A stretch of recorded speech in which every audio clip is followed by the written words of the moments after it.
In this video, I'm going to show you the best itinerary around Iceland, mainly following the Ring Road. This famous road is a 1,322-kilometer loop connecting most Icelandic towns and villages and enables the traveler to visit the most famous sites in Iceland. The road trip can be done at any time of the year, but during the summer is when the road is in its best condition. However, if you want to witness the full glory of the auroras borealis, then I would recommend scheduling your visit to the country between the months of September and April. I searched about what to see in Iceland and decided to divide the video between the 8 regions of the country, and in the end, I will also give some insight into what type of activities can be done in Iceland. But just before we start, don't forget to like, subscribe, and comment to support the channel. We start in the capital region, where Reykjavik is located. The city is the capital and home to 60% of the total population of Iceland. There you can visit Hallgrímskirkja, the tallest church in the country, standing at 74.5 meters high. The church architecture is unique and was inspired by the basalt parts of the landscape that can be found around Iceland. It also features access to the top of the building, where you get views all over Reykjavik. Close to the church there is this shopping street called Laugavegur, filled with restaurants and art studios. However, what gives this street its fame is the colorful houses and the road itself. The next stop should be the Sun Voyager, a sculpture that looks like a Viking ship, which is intended to represent the promise of undiscovered land, a dream of hope, progress, and freedom. It is also an ode to the sun. Just 8 minutes walking from there, you can reach the Harpa, a concert hall and convention center located on the harbor of the city. What makes this building remarkable is the utilization of shiny colored glass and the surrounding water that gives a sparkling effect. After that, I recommend you walk around Lake Tjörnin and watch the numerous animals there. You can also visit the city hall, the parliament, and the neoclassical cathedral Domkirkja, built in 1796.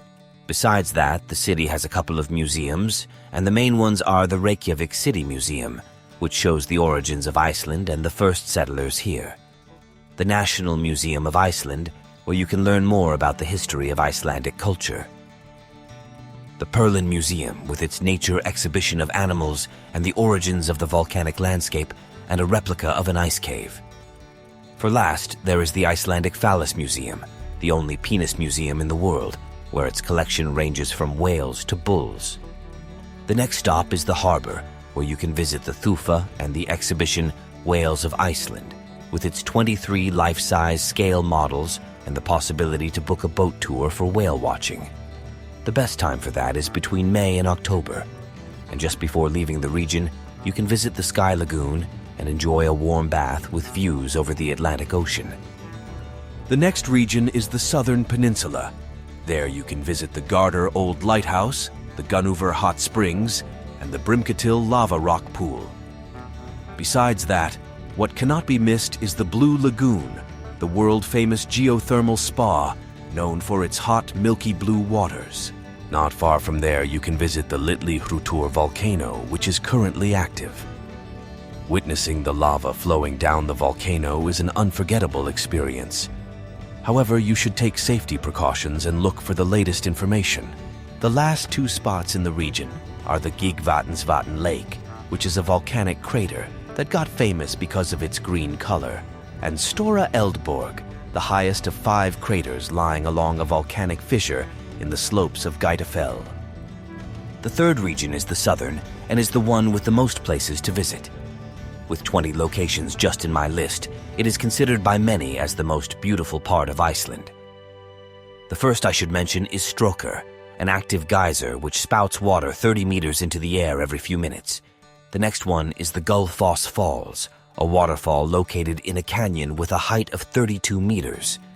And if you want to go off the beaten track, I suggest Kerlingarfjöll, a rust-colored mountain range that can only be accessible using a 4x4 or by bus. There you can visit Ferridalir, a geothermal wonderland of steaming vents, boiling mud ponds, and rainbow-colored hot springs.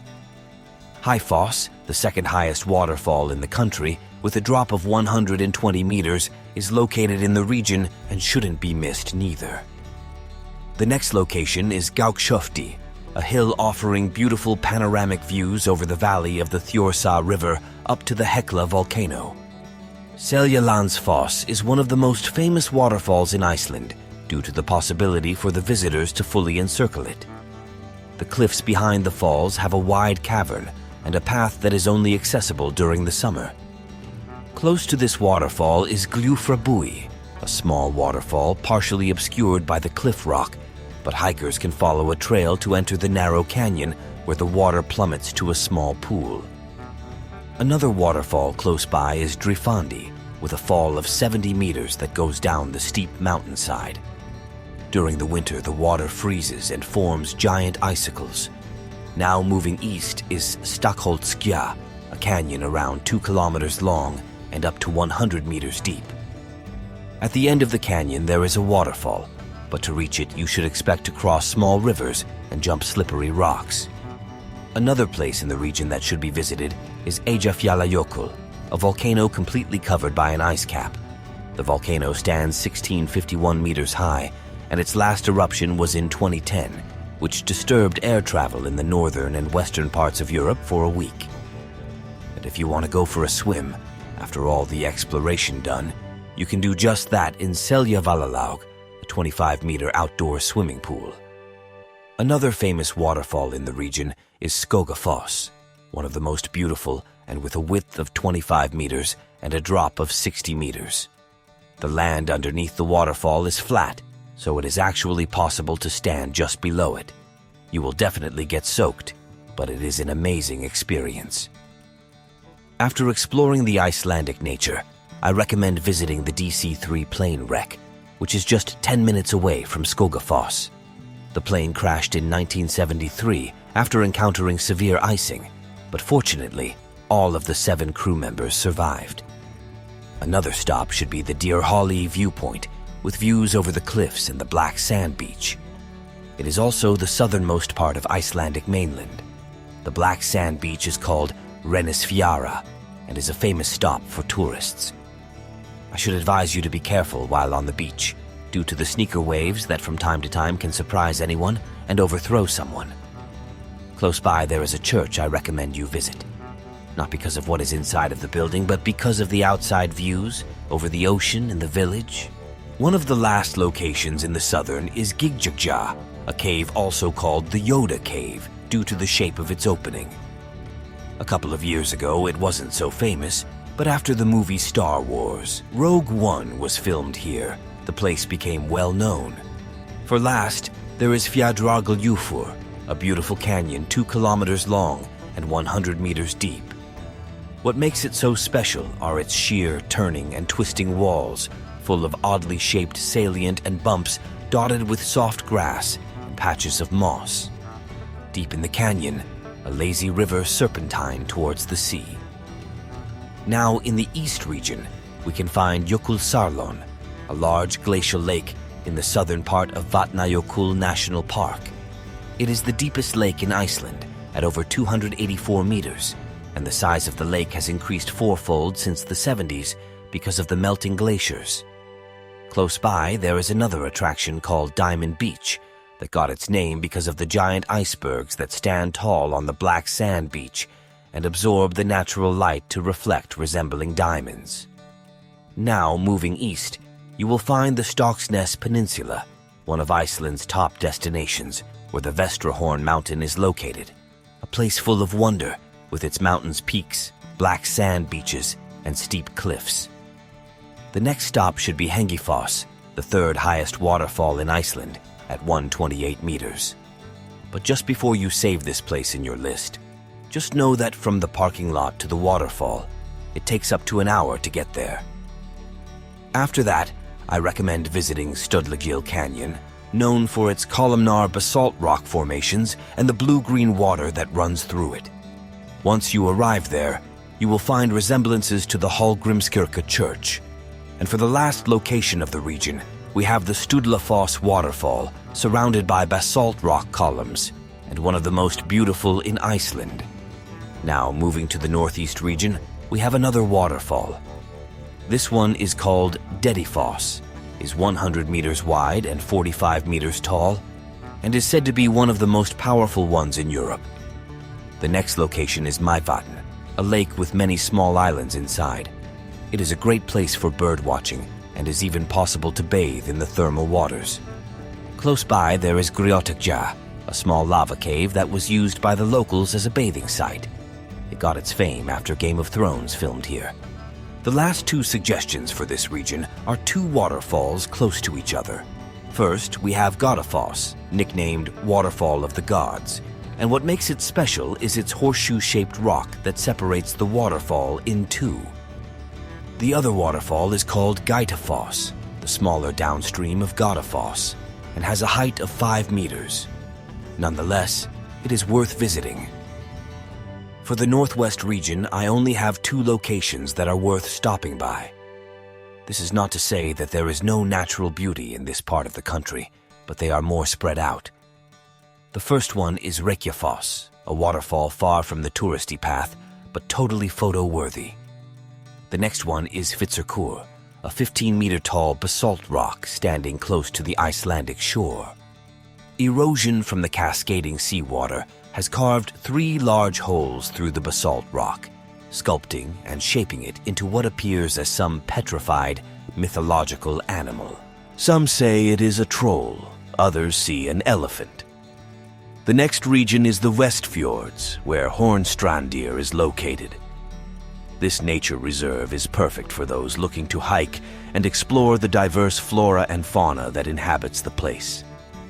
It is also Iceland's northernmost peninsula, and because of that, has no roads or shops. During the winter, only especially permitted excursions are allowed to enter the area. Also in the Westfjords, we have another waterfall called Seljalandsfoss. Its views over the mountains and the ocean make it worth the visit. In one of the most remote areas of the region, we have the Raudisandur beach, which distinguishes from the other Icelandic beaches because of its red sand. The last location in the region is Flatey Island. This really remote island is not a touristy place, and only 2 farmers live here all year. Flatey is really small, but the century-old colorful houses and the diverse animals that inhabit this island will provide you with a unique experience and incredible photos. The 8th and last region are the West. I only have 2 recommendations. The first one is Kyrkjufell, one of the most picturesque mountains in Iceland, standing at 463 meters. Is also called the Church Mountain, and close by there is a small waterfall called Jokulsarlon or Church Mountain Falls. If you combine both the mountain and the waterfall, it should give one of the best angles of the site. The last recommendation of locations in this guide is, as expected, a waterfall. This one is called Glimmer and is the highest in Iceland, standing at 198 meters. To reach the waterfall, it takes between 1.5 hours to 2 hours of hiking. The hike goes through nature, and at some point, you will need to cross a river. Now, for the last part of the video, I will leave you with some outdoor activities suggestions. First, we have whale watching, which is recommended to be done between the months of April to September to get the highest chance of spotting them. The minke whales are the most common ones found in Iceland, but you can also find humpback whales, orcas, and even blue whales. Next, we have the infamous Northern Lights. Iceland is one of the best places to see this natural phenomenon, and the best time for that is during winter. Just try to move away from sources of light pollution, like the capital city, and you will have an unforgettable memory of this trip. The next suggestion is to dive between the Eurasian and North America tectonic plates. Silfra is the only place in the world where that is possible, so you shouldn't miss the opportunity to touch the 2 tectonic plates at the same time. The only setback is the freezing temperature of the water at 2 degrees Celsius, which is made up by having one of the clearest waters in the world. For last, I have an expensive recommendation which should give you a different view of this beautiful country, which is taking a helicopter tour. These rides can range from 30 minutes up to 3 hours. It's up to you to decide which one catches your attention. Up in the air, you will be able to see old craters and the landscape of Iceland. Now that I have shared with you all my knowledge of Iceland, it's time to say goodbye. Don't forget to like, comment, and subscribe so that I can continue to make these informative videos. See you on the next one.